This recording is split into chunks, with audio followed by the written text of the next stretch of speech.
Between now and the release of the final shape, we really don't have much going on inside the world of Destiny. If you're someone who has played for a while, chances are you probably have everything you could possibly want, but maybe not when it comes to weapons that aren't craftable, or at least for the most part. That's why in today's video, I want to go over all of the must-have dungeon weapons currently in the game prior to the final shape's release, as these are weapons that you can farm to your heart's content, but some of those god rolls can be quite tricky to land, and this video will serve as a fun little checklist if you're still missing a few.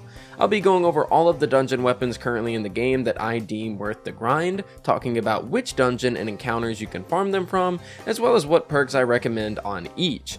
Huge thanks to my Patreon and YouTube members for the continued support despite my terrible upload schedule, and let's jump into this.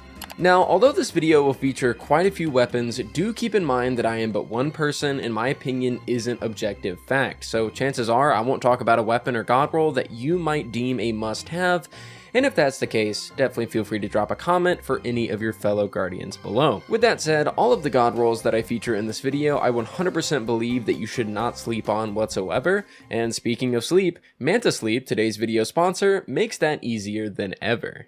Alright fellas, I'm gonna respect your time and just jump straight to the point. These things are the real deal. Now, what you see on my head right now is the 𝗏𝗏𝗡 Mask Pro, and I've been sleeping with this every day for the past 7 days. If you guys follow me on Twitter, follow me on Twitch, you guys know that I have insomnia, I have trouble sleeping, it's just something I've dealt with all my life.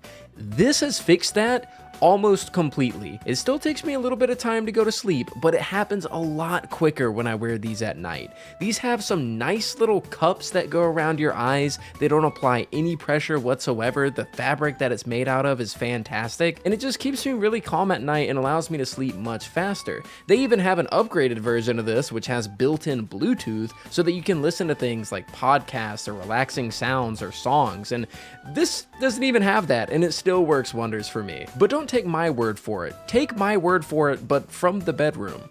Oh hi, I didn't see you there. Probably because I'm wearing the 𝗏𝗏𝗡 Mask Pro and I can't see shit. Which is exactly what you want in a sleep mask, as when I wear this at night, not only are there comfortable rings around my eyes that soothe me to sleep, but no matter how bright the lights are, I see nothing. I think this is a dog. Anyways, you can pick up one of these masks with my link in the description using code demonjoe for don't lick me, for 10% off on your order.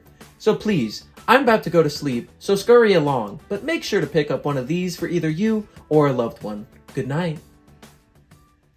Back to the video, the first thing I want to talk about before getting deep into the list is the current Prophecy Dungeon FOMO that Bungie has introduced. For those that don't know, a week from now, the Prophecy Dungeon will be getting an update to its loot pool, which will introduce new weapons, remove other weapons, and also update existing ones. The problem here, of course, is the removed weapons and the potential that Bungie completely removes some god rolls when updating the existing ones. Unfortunately, Bungie didn't really give us enough of a heads up to properly farm the dungeon before these changes happen, so I'm going to list 2 of the weapons that I think are definitely worth it from this dungeon that you can either try one last time at getting the god roll of, or take a look in your vault and make sure that you don't delete them, as they might be gone forever. The Last Breath. The first gun I want to talk about is the Last Breath, which will be completely removed when this update happens on March 5th and replaced with the Prosecutor. Now, don't get me wrong, the Prosecutor could be a fairly decent weapon. I do actually enjoy 450 autos like the 𝗏𝗏𝗡𝗏 for example, but the Last Breath is a 600 RPM which has really good perks, and it makes me super sad to see it removed. The Last Breath comes from the cube encounter in the Prophecy Dungeon and rolls with perks such as Demolitionist and Subsistence in the first column, which can be paired with Adrenaline Junkie, Frenzy, or One for All. It's a pretty insane perk set right there, so I'd recommend trying to get your hands on one this week and hope that RNGesus is on your side, or perhaps you have a fairly solid one sitting in your vault. Judgment.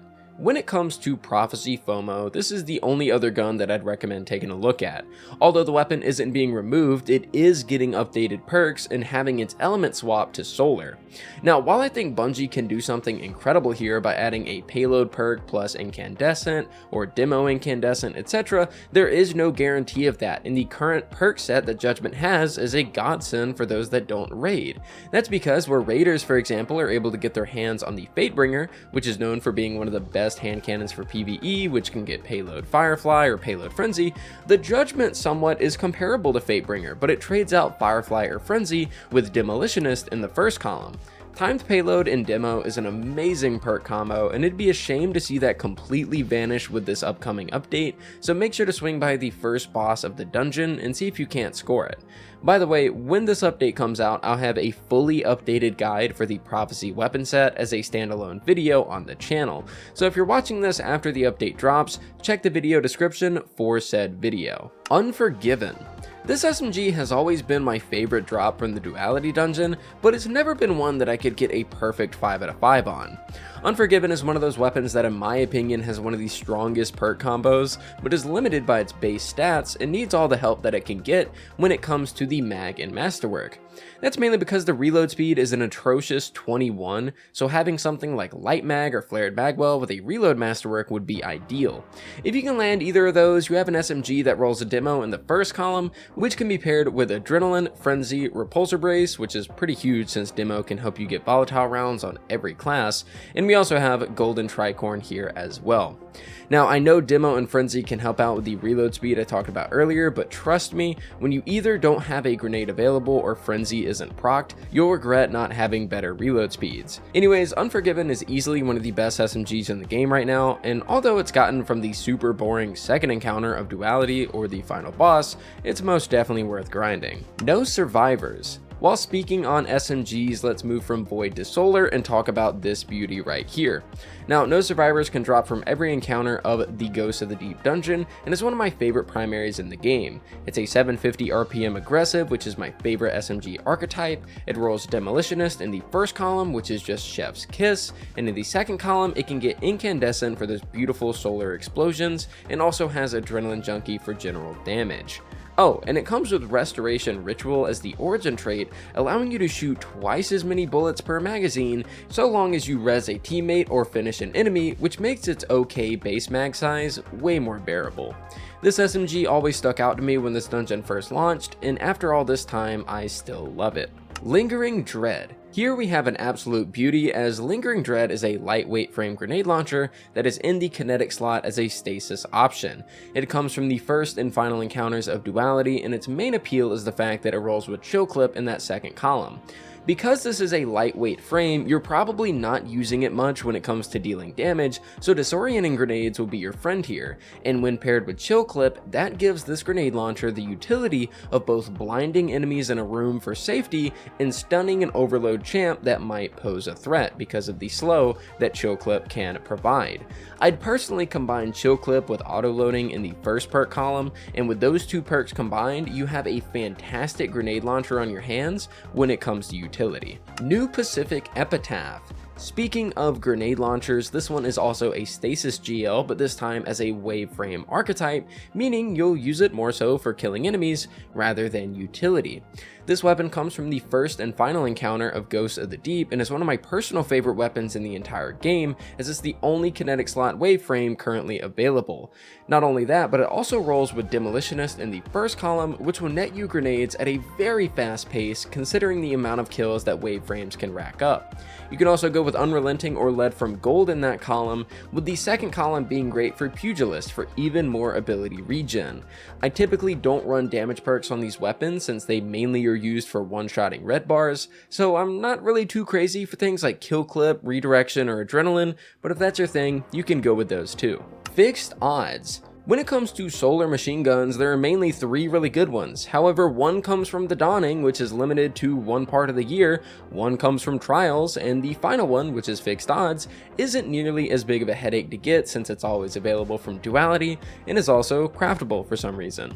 It comes from the final boss encounter and has been a staple in my loadouts for as long as I can remember when running solar builds. The all-time perfect role, in my opinion, has always been Field Prep and Incandescent. Field Prep for the extra reserve, so you have tons of ammo, plus a near max reload speed whenever you press reload after you crouch, and Incandescent for the insane ad clear. However, you can use Feeding Frenzy in that first column if you don't really care for the reserves and you don't like crouching before a reload, and then you also have Rampage or Killing Tally in the second, which isn't all that bad either. Indebted Kindness. I still have yet to get a solid roll on this sidearm, but that doesn't make it any less special. pun intended by the way, because this is a special ammo sidearm. Indebted Kindness is the one and only weapon worthwhile from the Warlord's Ruin dungeon and can thankfully drop from all encounters. It retains a pretty high ammo capacity, meaning that you can practically use it as a primary, and is very effective at taking down high health enemies, and is most notable for being able to one-shot barrier champion shields, which has been especially great for anti-barrier sidearm this season. It rolls with Impulse Amplifier for better projectile speeds, as well as reload speed, Enlightened Action for reload speed after damage, and my personal favorite being Lead from Gold for that ammo economy. In the second column, the only real notable perk here is Volt Shot, which is also really great at countering overload champions. This weapon is honestly a gem that I wasn't expecting all that much from when I saw it in game, but I'm glad that it turned out pretty damn good. WILDERFLIGHT. Another special grenade launcher has made its way into the video, except this time the WILDERFLIGHT comes in at the energy slot and is a completely unique archetype known as Double Fire, which, as you'd imagine, fires 2 grenade launcher shots instead of 1, which, yeah, I know, it's a very fitting name. Anyways, this GL stands out to me as one that if you go with disorienting grenades, it honestly wouldn't hurt trying to hit enemies directly with this one, since you'll be doing much more damage, but you could also go with a role that you could use in damage rotations here as well.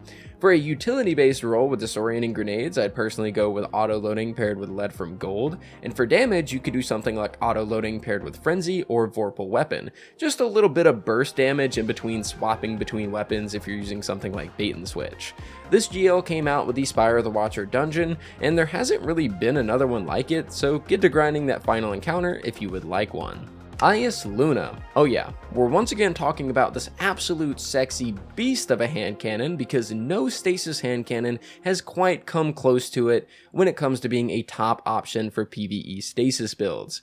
EYASLUNA came from Grasp of Avarice in the final encounter and has served as my main stasis weapon of choice, at least legendary one, since it came out. It rolls with some of the best stats you could ever ask for on a 140 and rolls with Unrelenting and Headstone, which have great synergy for survival and ad clear, but if survival isn't an issue for you, then Outlaw Headstone is the role that I personally rock, as I really enjoy the reload speed after popping a head and then a crystal. Stormchaser. Do you guys remember the Stormchaser DPS meta from a year or so ago? Yeah, those were pretty good times, but it was bugged back then and was dealing way more DPS than intended, and although that has been fixed, Stormchaser is still an ideal pick for players like myself that indulge in GM content, and it's especially useful when Arc Surge is a thing. Anyways, Stormchaser drops at the second and third encounter of Duality and gets a very solid roll of Clown Cartridge or auto-loading to pair with Vorpal and even Frenzy. Firing line is there too, but I'd predominantly recommend this for Grandmaster use, and you're not always going to be grouped up with all of your teammates. Anyways, this is by far my go-to aggressive linear whenever Arc Surge is a thing, and I love having an excuse to pull this thing out from time to time, as I feel a lot of nostalgia with it. Cold Comfort. Finally, our last legendary weapon in today's video, we have what is probably the most important of them all, the Cold Comfort. This grenade launcher comes from the Ghost of the Deep in every encounter and is known to be able to load a ridiculous amount of ammo at once thanks to its perks, as well as the origin trait that we covered earlier on the Dungeon SMG. Rockets have remained dominant in the DPS space ever since Gjallarhorn was added to the game, and this rocket is honestly one of the single best ones that you could pick up, as it rolls Envious Assassin in the first column, which can be paired with Bipod for even more rockets, or Explosive Light and Bait and Switch if you're trying to get more damage per rocket. When it comes to the all-time greats, you can't go wrong with Cold Comfort, and anyone that is serious about PvE in this game should absolutely have a god rolled one of these at their disposal. Well, Navigator comes from the Ghost of the Deep and remains as one of the best utility weapons in the game, thanks to giving Woven Mail and creating grapple points, as well as being super good to pair with Cenotaph Mask. And Buried Bloodline is fantastic for Devour on all classes, but I still don't have that exotic yet and I'm very sad about it, so thanks for watching and I'll see you guys next time.